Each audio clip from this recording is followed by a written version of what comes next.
Jika hari ini kamu diberi pilihan, hidup bahagia, namun selamanya buta akan kebenaran, atau melihat segala kebenaran secara telanjang, namun tak pernah lagi bisa tenang seumur hidupmu. Pilihan mana yang akan kamu ambil?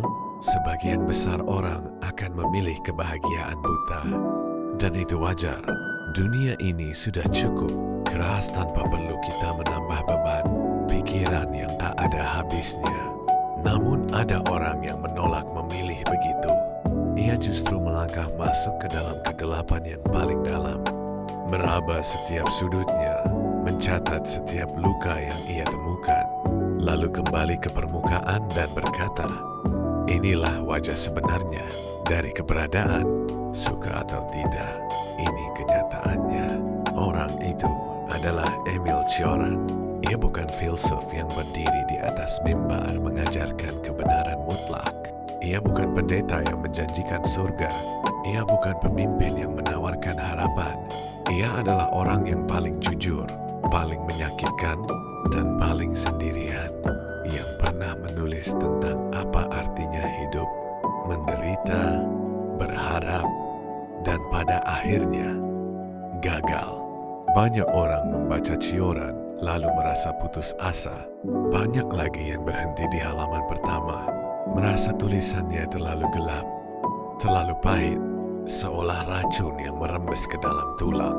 Tapi ada juga yang setelah membacanya justru merasa lega, seperti seseorang yang sekian lama menahan rahasia berat sendirian dan akhirnya bertemu orang yang berkata, "Aku juga merasakannya. Kamu tidak gila." Video ini bukanlah ajakan untuk menjadi pesimis. Ini bukan upaya meyakinkanmu bahwa hidup ini tak berharga. Di sini kita akan mencoba memahami Cioran bukan sebagai orang yang membenci kehidupan, melainkan sebagai orang yang terlalu mencintainya hingga ia tak sanggup berbohong tentang kekurangannya. Kita akan menelusuri dari mana datangnya suara getir itu. Mengapa ia membenci kemajuan?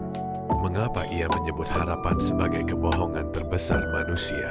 Dan yang paling penting, apa yang sebenarnya ingin ia berikan pada kita yang masih berjalan di sini? Siapkan dirimu, karena setelah ini, caramu memandang rasa sakit, waktu, dan makna hidup tak akan sama persis lagi. Awal mula, anak yang melihat kekekalan yang menipu. Emil Cioran lahir tahun 1911 di sebuah desa kecil di Transylvania, Rumania. Tanah yang kelak dikenal sebagai tanah kelahiran legenda Dracula. Tanah yang entah bagaimana seolah menyimpan kesunyian yang lebih pekat dibanding tempat lain. Ayahnya adalah pendeta ortodoks. Ibunya adalah wanita cerdas namun dingin. Ia pernah berkata kepada anaknya, "Kalau aku tahu kau akan seperti ini, aku akan menggugurkanmu saat kau masih dalam kandungan." Bukan kalimat yang biasa didengar seorang anak. Dan kalimat itu, entah sengaja atau tidak, menjadi benih pertama bagi keraguan Cioran akan hak kita untuk ada. Namun luka yang paling dalam bukan berasal dari perkataan orang lain. Itu bermula saat ia masih remaja. Di usia sekitar 17 tahun, Cioran didera serangan insomnia yang parah. Selama berbulan-bulan, ia tak pernah bisa memejamkan mata sedetik pun. Siang ia berjalan layaknya mayat hidup. Malam ia terbaring menatap langit-langit, menyaksikan dunia berhenti bergerak, sementara pikirannya terus berputar tanpa ujung. Di saat-saat sunyi menyiksa itulah sesuatu retak di dalam dirinya. Ia mulai menyadari, waktu bukanlah hadiah. Waktu adalah beban, bahwa kita tidak memiliki waktu. Kita justru sedang dikunyah olehnya. Bahwa terbangun setiap pagi bukan berkah, melainkan pengulangan hukuman yang belum selesai. Ia melihat bahwa semua yang kita bangun, kekayaan, nama baik, cita-cita, cinta, hanyalah debu yang kita tumpuk di depan badai yang tak akan pernah berhenti bertiup. Tak ada yang abadi. Dan dan yang lebih mengerikan, bahkan jika ada yang abadi, kita takkan sanggup menanggungnya. Cioran belajar filsafat di Universitas Bukares. Ia membaca Plato, Kant, Nietzsche, Buddha, namun tak satu pun dari mereka bisa menjawab rasa sakit yang ia rasakan di sumsum tulangnya. Ia sadar semua sistem pemikiran, semua agama, semua ideologi hanyalah cara manusia menutupi kengerian dasar keberadaan ini. Kita menciptakan makna supaya tak berteriak ketakutan menghadapi kehampaan. Di usia 22 tahun, ia menulis buku pertamanya. Judulnya, Pada Puncak Keputusasaan. Bukan tulisan orang yang marah. Ini tulisan orang yang sudah lelah berkelit. Ia menulis, "Saya tidak menentang hidup. Saya hanya sedih bahwa kita harus hidup." Menjadi pengembara yang tak punya rumah. Tahun 1937, Cioran pindah ke Paris. Kota ini menjadi tempat persembunyiannya hingga akhir hayat. Lebih dari setengah abad kemudian, ia tak pernah menjadi profesor, tak pernah menduduki jabatan terhormat. Hidupnya sederhana, nyaris miskin. Bertahun-tahun ia tinggal di kamar penginapan sempit, tanpa hiasan, tanpa barang berharga. Ia menulis bukan demi pengakuan. Ia menulis karena tak menulis berarti mati pelan-pelan. Saat Perang Dunia Kedua berkecamuk, saat dunia terbelah kubu, saat orang-orang berteriak demi bangsa, demi Tuhan, demi masa depan, Cioran diam. Ia menolak ikut kerumunan. Ia tahu setiap kali manusia bersatu demi sebuah kebenaran besar, darah pasti akan tumpah. Fanatisme lahir dari ketakutan akan keraguan, dan keraguan adalah satu-satunya kesadaran yang jujur. Ia pernah berkata, orang yang berkeyakinan adalah tahanan yang tak sadar dirinya terkurung. Selama puluhan tahun, ia hidup di pinggiran masyarakat, jarang tampil, jarang berbicara di depan umum. Ketika orang mulai membaca tulisannya dan menyebutnya filsuf hebat, ia justru tertawa getir. "Saya bukan filsuf," katanya. "Saya hanya pengamat yang melukai dirinya sendiri." Ia menulis dalam bahasa Rumania, lalu beralih ke bahasa Prancis. Bahasa asing yang harus ia pelajari dari nol. Mengapa? Karena ia ingin suaranya setidaknya sedikit asing, tak terlalu akrab, tak mudah diterima begitu saja. Ia ingin pembacanya merasakan apa yang tertulis di sini bukanlah penenang, ini cermin, dan cermin yang baik harus cukup tajam hingga melukai, racun yang menyembuhkan. Pokok pikiran Cioran. Mari kita masuk lebih dalam. Apa sebenarnya yang ingin ia katakan? Mengapa ia begitu keras menentang hal yang kita anggap baik? Pertama, tentang harapan. Kita diajarkan sejak kecil, harapan adalah hal terindah.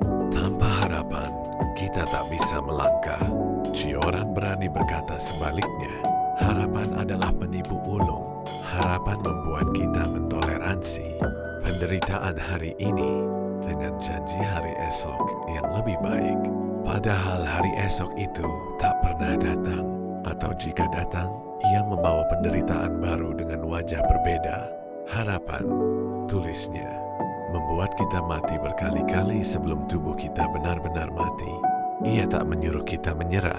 Ia menyuruh kita berhenti menipu diri sendiri, berhenti hidup seolah-olah hidup ini akan menjadi sempurna suatu saat nanti. Kedua, tentang kemajuan dan kebudayaan. Manusia bangga. Kita melampaui nenek moyang kita. Kita punya teknologi, kedokteran, pengetahuan. Bagi Cioran, kemajuan hanyalah cara menderita dengan lebih rumit. Dulu kita takut kelaparan dan binatang buas. Kini kita takut kesepian, takut tak berguna, takut makna hilang. Rasa sakit tak berkurang, hanya berubah bentuk. Ia melihat peradaban seperti obat bius. Kita membangun kota megah, hukum, seni, upacara, semua supaya tak perlu mengakui kita adalah makhluk yang tersesat di batu kecil yang berputar, tanpa tujuan, tanpa alasan dilahirkan. Ketiga, tentang hidup dan lahir. Ini kalimat Cioran yang paling terkenal dan paling menakutkan. Satu-satunya masalah serius adalah masalah kelahiran. Ia tidak membenci orang yang hidup. Ia mempertanyakan hak apa yang kita miliki untuk melanjutkan permainan ini kepada mereka yang belum meminta dilahirkan. Ia bukan mendukung kematian. Ia hanya berkata, jangan menipu bahwa keberadaan ini adalah anugerah mutlak. Keberadaan adalah kejadian kebetulan yang aneh, berat, dan seringkali menyakitkan. Keempat, tentang kesepian. Kita berusaha sekuat tenaga lari dari kesepian. Kita cari teman, pasangan, keramaian, media sosial. Cioran berkata, kesepian bukanlah penyakit. Itulah kondisi asli kita. Kita bertemu orang lain. Kita saling bercerita. Namun tak ada yang benar-benar bisa masuk ke dalam rongga paling sunyi di dalam dirimu. Dan bukankah lebih mulia menerimanya daripada berpura-pura kita saling mengerti sepenuhnya?